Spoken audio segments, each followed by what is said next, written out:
जनपद इटावा के सफाई में नेताजी मुलायम सिंह यादव की समाधि स्थल पर आज 84वीं जयंती के अवसर पर समाजवादी पार्टी के राष्ट्रीय प्रमुख प्रोफेसर रामगोपाल यादव पहुंचे। उन्होंने फूल माला से पुष्प अर्पित करते हुए उनको याद किया। उनकी कमी को बताते हुए उन्होंने कहा कि नेताजी की कमी हमेशा खलेगी। उन्होंने गरीबों और असहाय लोगों को समाज की मुख्यधारा में जोड़ने का काम किया और उनके द्वारा किए गए कार्यों की कोई पूर्ति नहीं कर सकता। वहीं उन्होंने 2 सीटें कुंदरकी और मीरापुर में दोबारा चुनाव होने की बात कहते हुए कहा कि वहां जो चुनाव हुआ है वह जनता ने नहीं, पुलिस ने वोट डाला है। इलेक्शन कमीशन को स्वतः संज्ञान लेते हुए कुंदरकी और मीरापुर में देखना चाहिए। 70% बूथों पर असली मतदाता वोट देने नहीं पहुंचा और उनको रोककर पुलिस ने वोट डाल दिए हैं। नेताजी जैसे नेता कभी कभी पैदा होते हैं और जब वो जनता के बीच से, हम लोगों के बीच से चले जाते हैं तो उनकी तो कमी हमेशा महसूस होती रही। जो कभी भरपाई की नहीं जा सकती तो वो तो एहसास होती ही रहेगी हमेशा। नेताजी ने जो कुछ किया है आम लोगों के लिए, गरीब लोगों के लिए और राजनीति में मामूली लोगों को भी ऊपर तक पहुंचाने का काम किया। जो लोग, जिन लोगों के पास साइकिलें नहीं थी उनको पार्लियामेंट में पहुंचा दिया। बड़ा योगदान रहा। लोग कभी सोच भी नहीं सकते थे, जो प्रधान नहीं बन सकते थे, जो एमएलए बने, एमपी बने, जिन वर्गों के लोग कभी नहीं आ पाते थे उन वर्गों के लोगों को ऊपर तक पहुँचाने का काम किया।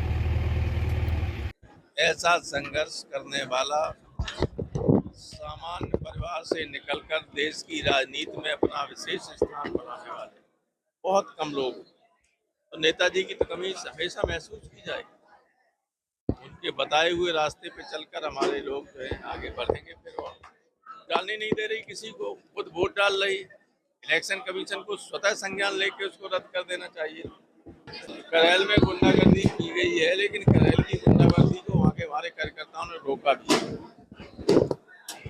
वहाँ उस सीमा तक नहीं हुई गुंडागर्दी जिस सीमा तक दूसरी जगहों पर। इलेक्शन कमीशन से हमारी मांग है और इलेक्शन कमीशन को ये करना ही चाहिए, क्योंकि अब ये इलेक्शन कमीशन कुछ करते रहे। 3 सेशन होते तो एक ये सारे चुनाव रद्द हो जाते, चाहे कुंदरकी हो, चाहे सीसामऊ हो, चाहे मीरापुर हो, ये तो रद्द हो ही जाते। लेकिन ये इलेक्शन कमीशन क्या करता है देखना है। अभी तक तो ये भी नहीं आया कि इतनी पोलिंगों पर रिपोल होगा, ये भी नहीं आया। शीतकालीन सत्र में बात रखने के लिए तमाम और बातें भी हैं, देश के अंदर की भी बातें। अब नतीजे कहाँ, बेईमानी न करते तो एक सीट नहीं जीती बीजेपी। मणिपुर में तो स्थिति बहुत बद से बदतर हो।